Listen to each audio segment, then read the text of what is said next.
This episode of Tekzilla is sponsored by JackThreads. Take a picture, get directions, send a message, ask a question. These are all things you can do with your smartphone, right? First seen on the noggin of Google CEO Sergey Brin, Google's Glass aims to liberate you from the tyranny of the tiny screen by putting a heads-up display on your face. Engadget's editor-in-chief has been living La Vida Glass since the limited release of the Explorer edition a few weeks ago. We loved his review up on Engadget.com, and he's here today to talk glass, not glasses. Tim Stevens, welcome to Tekzilla.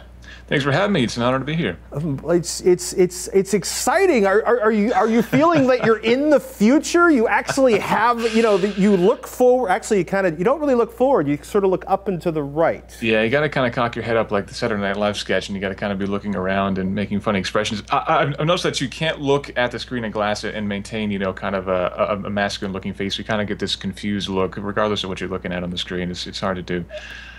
Gina Trapani yesterday was talking about, she's like, I look like a dork. I mean, you don't look like a dork. You do look, it's distinctive. I mean, because you have the thing. Are people walking up to you? Are they going like, hey, is that Google Glass? Yeah, constantly. People will turn right around on the street and come up and tap me on the shoulder and go, hey, is that Google Glass? And then, of course, they want to try it on, which I'm happy to do. In fact, I'm pretty glad that I had the opportunity to let people try this out because they are so rare right now. But it's definitely hard to get from place to place if you're in a hurry.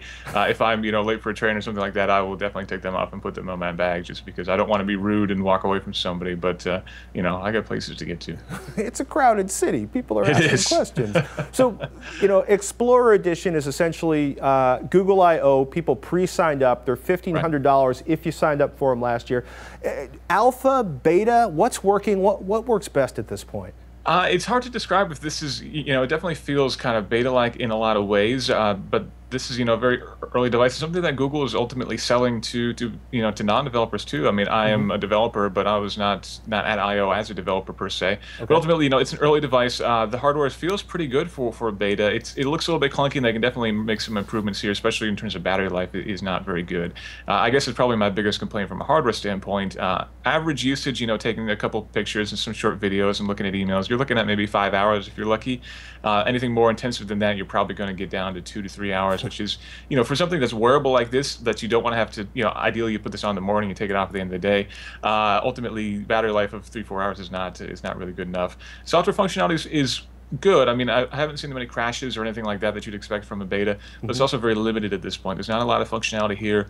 The interface is a little bit clunky. It's kind of like the cross-media bar in the PlayStation 3, if you're familiar with that, where you've got basically yes. a 2D array of icons that you can scroll through here that you can select through, and then you can kind of go up and down into deeper options to select things like taking pictures or changing settings. So it's a little bit clunky, but there's a ways to go, but things are pretty functional at this point. So you can talk to it, you have to tap on the side of it to activate it in some situations. Is it tracking your iris yet, or is that your pupil yet, or is that too far out at this point? We have seen that there's some very rudimentary blink detection that's built in here that actually Google isn't making use of yet, but there's a third-party app that was released which actually kind of goes around the Mirror API and writes directly to the hardware that was able to make use of this sensor to detect when you're blinking. There's something that, it seems like that's part of the API that Google's going to expose, but right now they haven't done that yet. But no, there's no retina tracking or anything quite that fancy just yet, so we can't really tell where you're looking. But it does have, a compass built in and some positioning sensors too, so it can tell where you're facing if you're looking up. So you don't have to tap it, you actually just tilt your head up and it will turn the display on that way too, and then you can talk to it. So it does navigation. Is there actual, I know it's Wi-Fi, doesn't have a cell phone radio in it, Are you like preloading maps and then the GPS takes over? It's actually wholly dependent on your phone for navigation at this point. So you can connect this over Wi-Fi. So you could, in theory, have your iPhone or some other device be a hotspot and get data that way. But if you want to do navigation, you're going to have to connect to an Android device running the MyGlass app. So the data is pushed through. In fact, if you install that app and you go to do navigation on your phone, it'll ask you if you want to do it through the Google Maps application or if you want to do it through Glass. So it's like another option on your phone, basically. So navigation has to be through your phone, unfortunately, but you can tether to any Wi-Fi connection, whether it be a hotspot or a local network, and get data that way. So privacy, is it a bigger issue for users or for Glass users, say, surreptitiously recording or taking pictures with their Glass? I mean, this seems like kind of a wide open area at this point. It is a wide open area, and it's one that Google seems to be taking a wait and see approach on privacy here, which I'm a little bit concerned about. So as a user, you've definitely got very comprehensive privacy controls. Through the My Glass app, you can choose exactly what circles show up on the device. So if you share a photo, you can choose exactly who sees it. So it's pretty comprehensive in that regard. But on the other end, the non-glass user, the person who's seeing the glass guy walk by, and then they're wondering if they just got their video taken, it's a little bit more challenging at that point because there's no real way to tell if I'm recording video right now. Basically, if I'm recording you, the only indication is that this display will be on. But the problem is the way that the projector works in here is actually very difficult to see if you're not right in front of me. So if I walk by you quickly, you'd have no idea that I just recorded you. I would like to see something like a red LED on the front blinking to give you some sort of an indication that there's video recording. Not that there's any sort of legality or any sort of requirement there in that front, but just to make people a little bit more comfortable.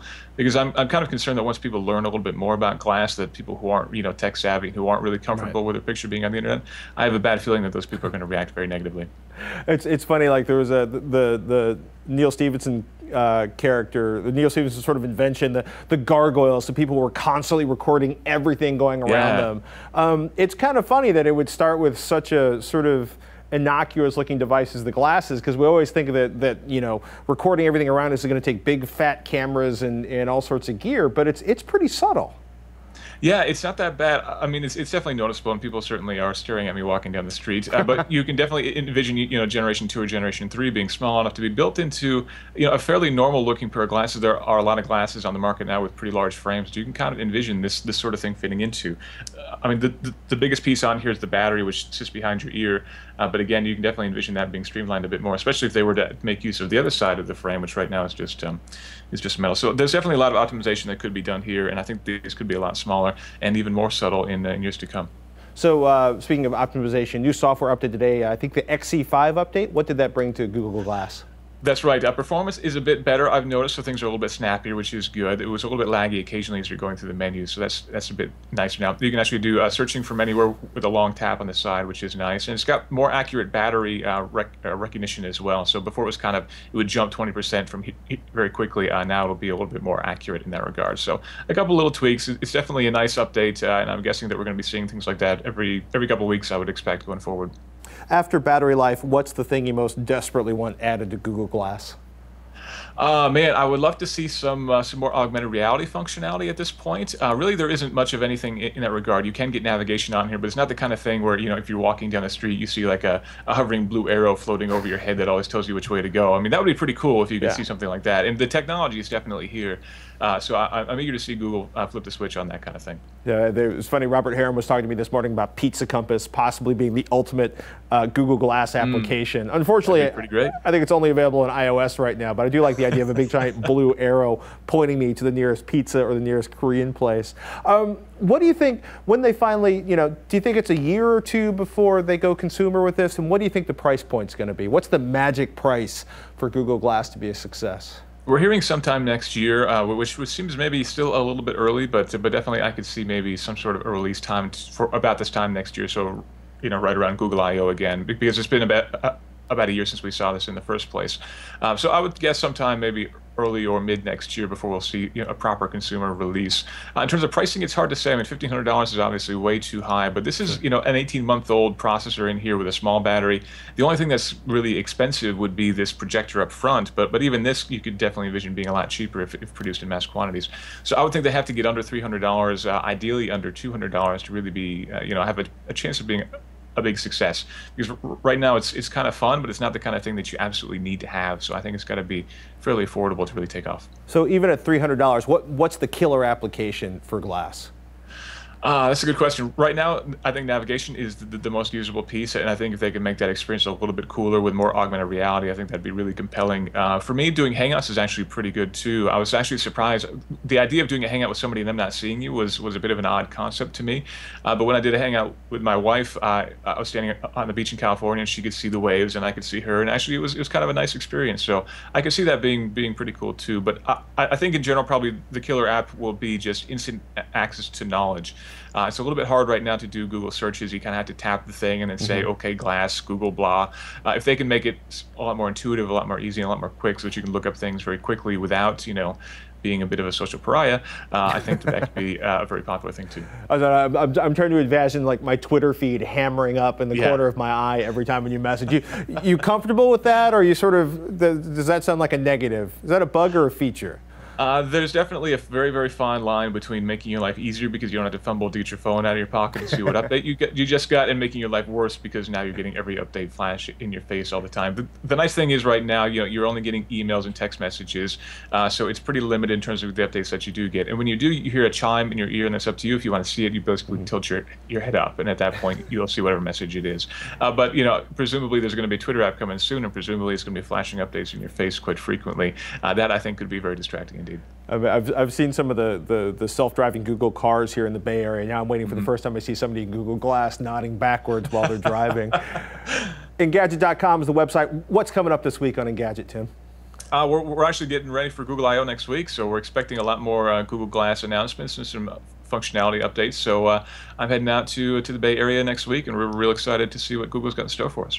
Tim, thank you so much for making time for us. Ladies and gentlemen, Tim Stevens, editor-in-chief Engadget.com. Go to the website. I can't believe you don't know it. I know you do. Go there, check it out. Good stuff, and I will be there checking to see what they have from Google I/O next week. Right now, let's take a moment to thank one of our sponsors.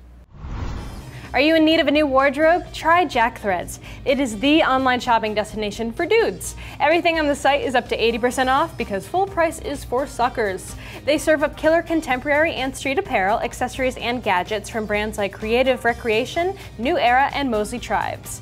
JackThreads makes shopping super simple. All styles are curated so buyer's remorse just doesn't happen. What's more, as a viewer of Tekzilla, you can skip the membership waitlist and get instant access at jackthreads.com/TEK. So spiff up your image and check out jackthreads.com.